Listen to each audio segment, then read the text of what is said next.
Hi, I'm Anna, 27, female.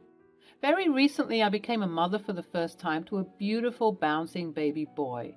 He is my absolute pride and joy, and I would do anything for him. Unfortunately, the same cannot be said for his father, who's my husband. This is the story of how one of the most stressful days of my life became even more stressful because of my husband. My husband, Greg, is what some people call hard-headed. He's constantly shouting about something due to his serious nature. He doesn't really know how to let loose and have fun.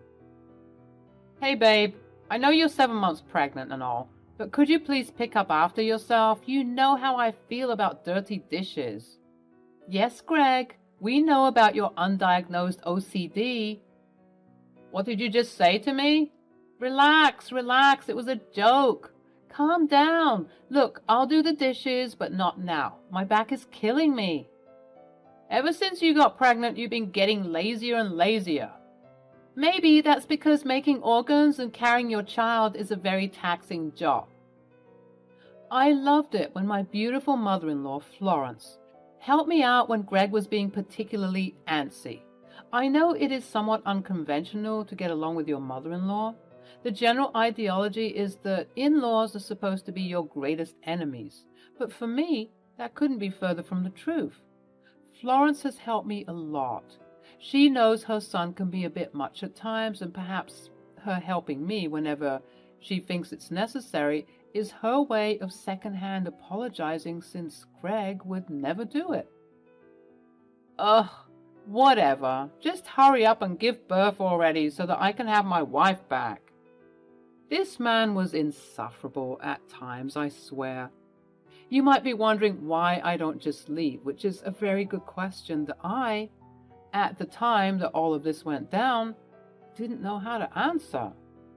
Why don't you do the dishes, Greg? Greg looked at his mother as if she grew a second head at that moment. Because I'm busy. I have so much work to do, and ever since Anna had to take maternity leave, I've had to work twice as hard to make up for where she's lacking. Well, I'm sorry that your bundle of joy is taking up all my time. Yeah, well, it's not like I didn't want this. Except, apparently, he did indeed not want this. This man, Greg, who I'd been married to for the past 3 years, decided to come to me on my hospital bed and break things off. Can you imagine? Let me explain what happened. I was approaching 9 months into my pregnancy. My due date had been scheduled, and we were just waiting for the baby to make its arrival, when suddenly, at 2 a.m. Babe! Babe, wake up! Oh my God, what? I think my water just broke. Seriously? Yes, seriously! So, you want me to take myself to the hospital and give birth to your baby without you? You know that I have a big presentation coming up in the morning. You know how important it is to me. And yet you still somehow found a way to sabotage that and make everything all about you. Can't you just hold it for like an extra day longer? By that point, I knew that this person had to be mentally ill or just pure evil, because there was no way that he just said all of those things to me. He must have seen my surprised expression, even though it was dark, because he went on to say, "Don't look like that. Women give birth all the time. It's just like sneezing for you, all right? You'll be fine. If you want to go, you can go. But you could have at least waited for us to deal with this in the morning." At that moment, I knew that this man was toxic and I could no longer be with him. I did my best, already feeling cramps and contractions, to hop out of bed, into some comfy clothes, and drive to the hospital. When I got to the hospital, I was already in tears. People assumed that it was because of the pain I was in, which is true. I was in a lot of pain. But I was also experiencing a lot of emotional turmoil as well. All while I made my way to the hospital, I was replaying that awful conversation in my head. My husband was snoring peacefully in our bed while I was subject to the uncomfortable state that is childbirth. I was horrified, not only at Greg, but at myself for putting up with his nonsense for so long. How I didn't see it before, I would never know. But thankfully, perhaps due to all of the bright lights in the hospital, I could see clearly that this man was not right for me. Even though I thought those things, it was hard to actually verbalize it to him and say that I'm done with him, despite his acting this way. I loved him dearly, and he wasn't always like this. Despite the history of our relationship, I could see now that the Greg I fell in love with no longer existed. And now that I was bringing new life into this world, I had to make the right decision for me and my baby. All of these epiphanies came rushing in when I was having my contractions, and when the nurses would come in and ask if any friends or family members would be with me to soothe me, I would just cry even more, knowing that I had no one to rely on. At that moment, I saw Florence burst into the room. "Move out of my way. I'm her mother-in-law. I have every right to be here. I don't care if we're not biologically related. She's my family." Florence, ever being the stern individual, always knew how to get exactly what she wanted, including breaking hospital protocol, just so she could witness this moment. Normally, they only allow the direct family and partner to be in the delivery room, but she managed to break her way through. She looked angry as she approached me. "Now, I should knock some sense into you for not calling me. But I can see that you're very preoccupied, so I'll let it slide this time. But don't you ever do that again. You scared me. Why didn't you call me?"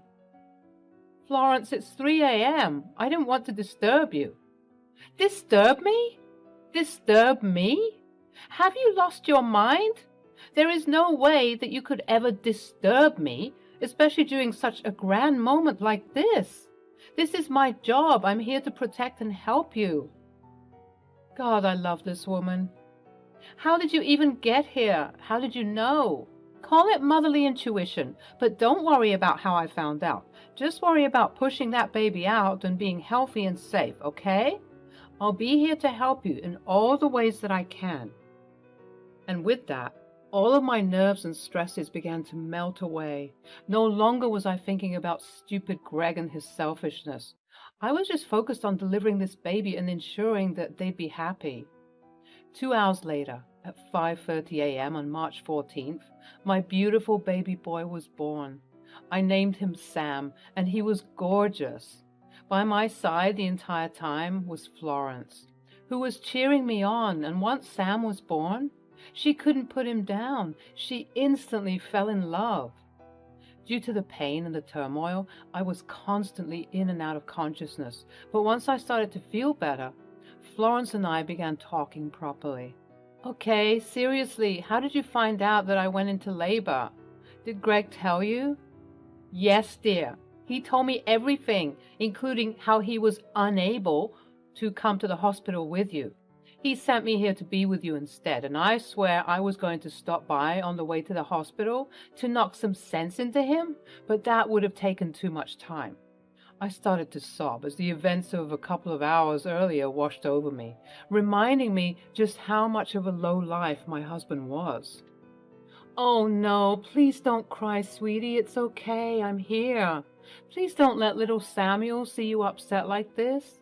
Today is a beautiful day full of miracles. You just gave birth, my love. That is such a wonderful thing." I suppose she was right. Looking at Sam, I radiated nothing but joy, and I swear to God, whenever I'd look at him, he just took all of my pain away, both physical and mental.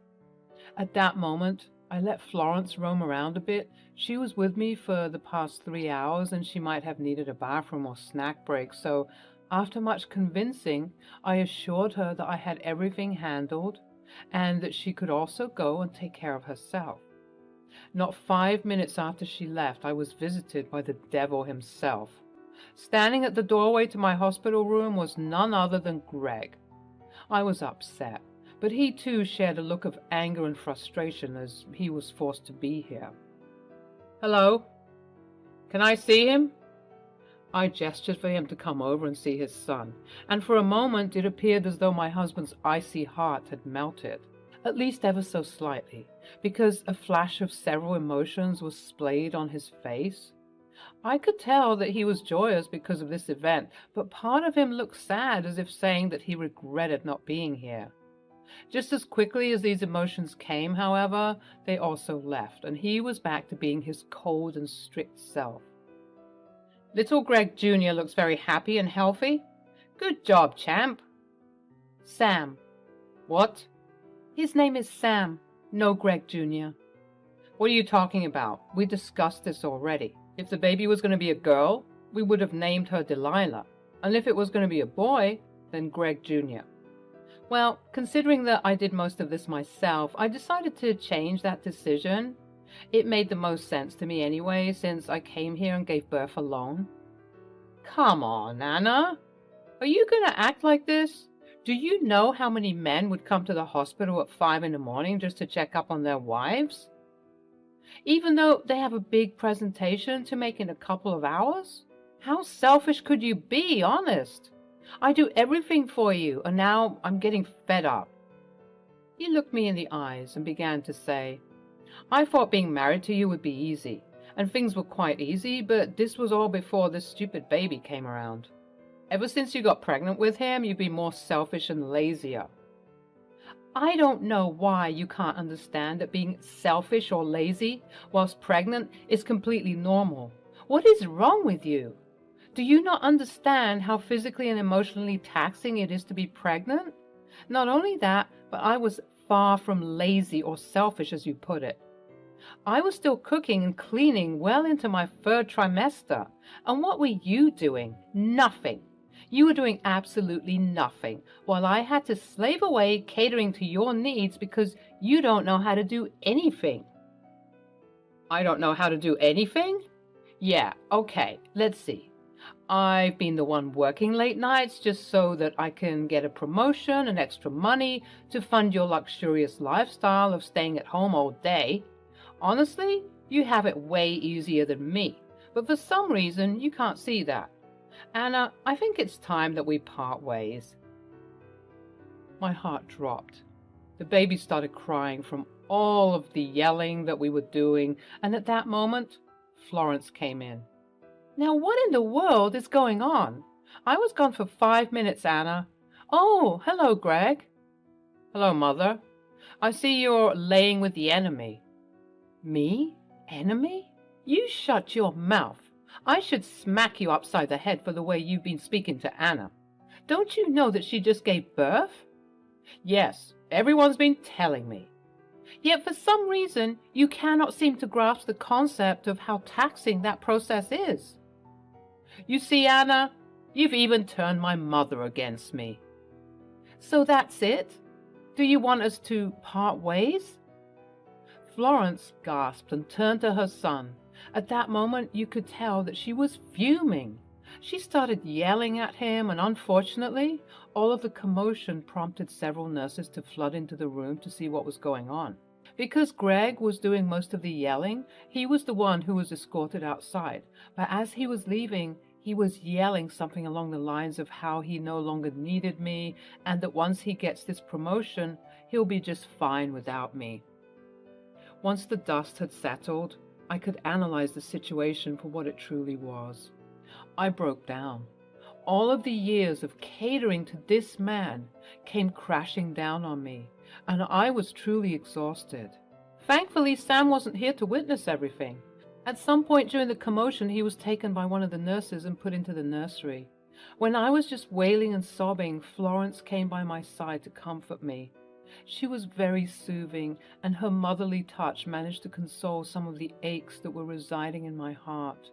After what felt like hours of me crying, she finally said, "We're going to get back at him." What? We're going to get back at him for all of the trauma he put you through. I am so sorry that I let this get out of control. As a mother, I did my best to raise a kind and respectful man, but I would be lying if I said that I don't see a monster whenever I look at Greg. As a mother, I believe that I've failed. He's too far gone into whatever this is to change now.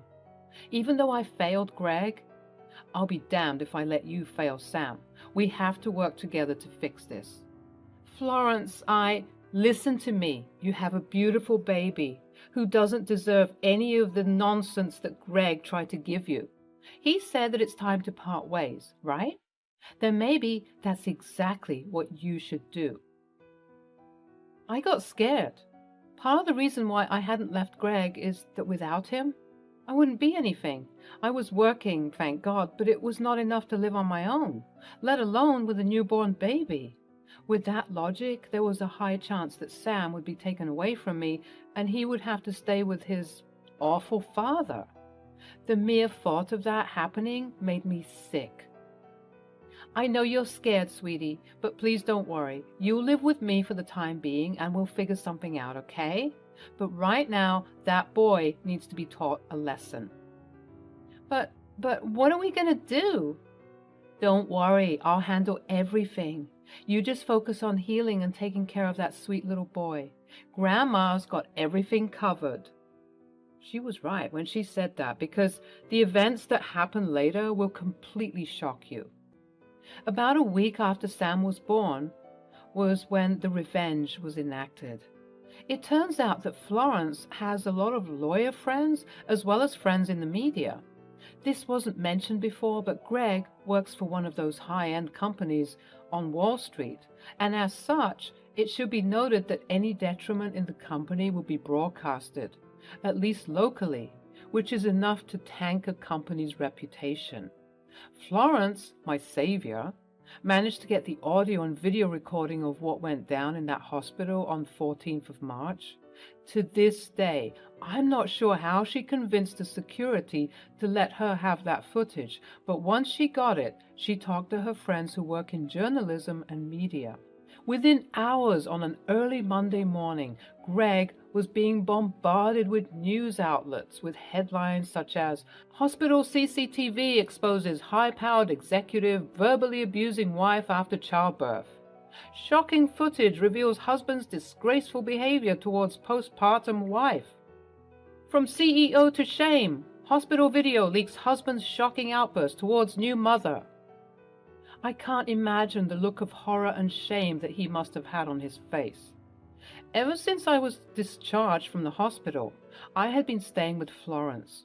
I think Greg genuinely believed he was in the right, and he was waiting for me to beg him to come home so that we could reunite as a family.